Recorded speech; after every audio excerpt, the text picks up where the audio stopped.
Hi everybody and welcome back to my channel. This is Dr. Crush and I'm very happy to be here today for another 2025 draft related video. So with the draft coming up, everybody have kind of put the list out. So this is three players that I've seen in a lot of top 15 draft lists or something like that, or pretty close to the top 15. But me personally, I will not draft them because I don't think they should be in any top 15. And that doesn't mean they're a bad prospect or bad player, but not player that I will select in the top 15. So for the first player on this list is Ivan Ryabkin. And you already know, if you watch my video about Ivan Ryabkin, how much I'm a fan of Ivan Ryabkin game. You end a little bit of sarcasm there. It's normal. And for some people, for some weird reason, is still a top 15 player, and I really don't understand why. This guy is the most selfish and lazy player that I find this season. So inconsistent, and such a difficult player really to like.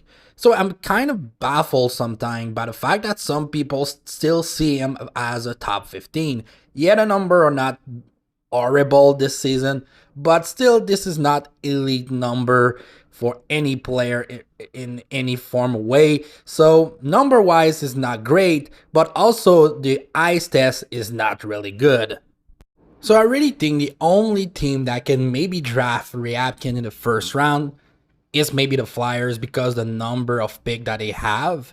But for all the other teams on the market right now, I really think he's mostly a mid-second round pick. Yeah, the skill are there, but the habit, the work ethic, the maturity as a human being on the ice as a hockey player is not really there. He's a very selfish guy who take a lot of stupid penalty, doesn't play any defense, even offensively get frustrated. He doesn't have enough touch. It's not the type of player that I want. It's not the type of prospect that I want. And I really don't understand why some people still have him in the top 15. So the second player on that list is Jack Nesbitt. And comparing to Ivan Ryabkin, I really like Jack Nesbitt because I really think he have an amazing potential, but he still have a couple of issues. But a 6'4" center have a lot of things that I really like about him. But the hype around Jack Nesbitt have reached some ceiling. And I don't really know why in the last 2 months, a lot of people have become very big fan of Jack Nesbitt game because he didn't have the best World Cup tournament. So it kind of baffled me, like why the hype is bigger now than ever around his name. So the number of Jack Nesbitt are pretty solid with 64 points in 65 games, but when you play with one of the best OHL player in the league, you need to take the number with a little bit of grain of salt because Leon Greentree have been amazing this season. But for the rest of that, Jack Nesbitt is a very solid player with very good hands, a great physique. He's not a bad skater, even though I don't like his first two steps. I think the lack of explosiveness is going to hurt him in the future. But he's a pretty good player. But the fact that it doesn't seem to have a clear DNA and type of player is very hurtful for him. Some games he's a very north and south type of player who play in the action, in the traffic, uses body very well, very physical.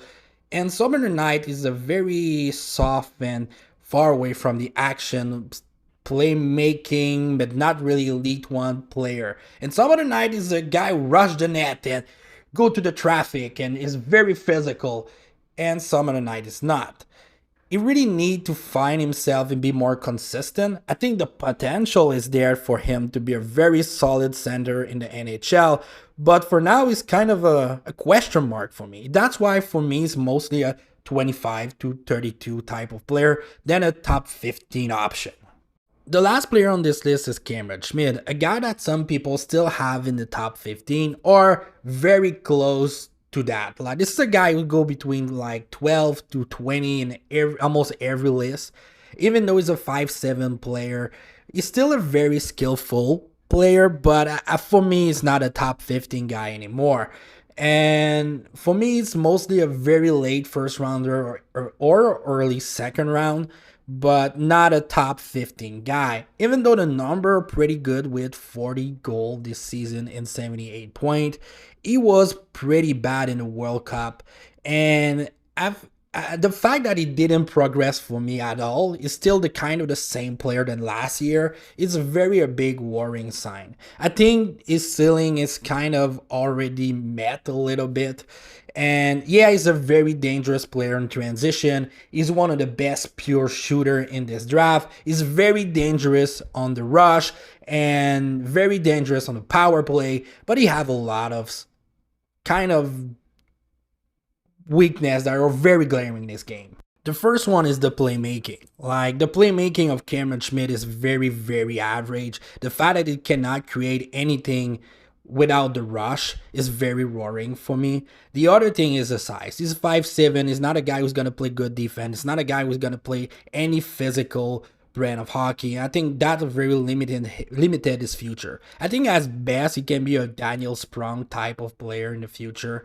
And that for me is not a top 15 kind of level of player. I don't say that to be mean to Cameron Schmidt, but I really think he's going to be a power play specialist who's going to be decent on transition offensively, but I think it's going to be very difficult for him to make his name in the NHL.